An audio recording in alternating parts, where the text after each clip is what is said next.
Guys, magandang umaga. So yan, kaka-out lang namin sa aming trabaho at inaisipan lang namin maglakad-lakad muna para naman mabanat-banat yung aming buto-buto. At yun nga, dumaan kami dito sa kainan dito sa loob ng EPSA.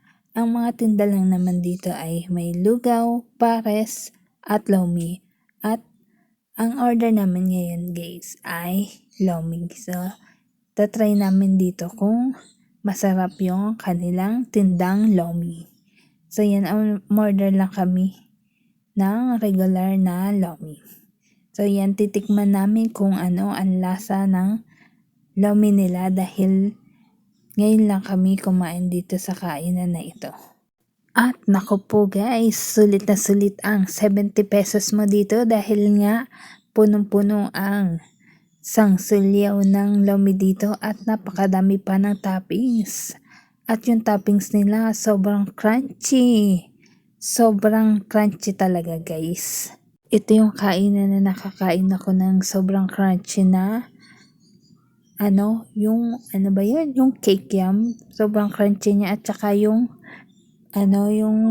meatball ba yan? Squid ball pala. Sobrang crunchy. May crunchy pa pala yun. Tapos yung atay, sobrang crunchy din. Ganun pala yun. Akala ko hindi yun pwedeng maging crunchy. Pero yung sa kanilang toppings, naku po guys, sobrang crunchy. So ayun, nag-enjoy naman ang lahat sa pagkain. So yan guys, yung kanilang lomi, sulit na sulit.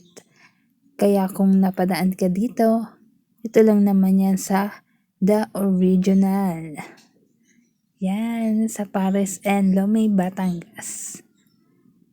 Located at EPSA, Rosario, Cavite. So ano pa yung nantay nyo? Punta na!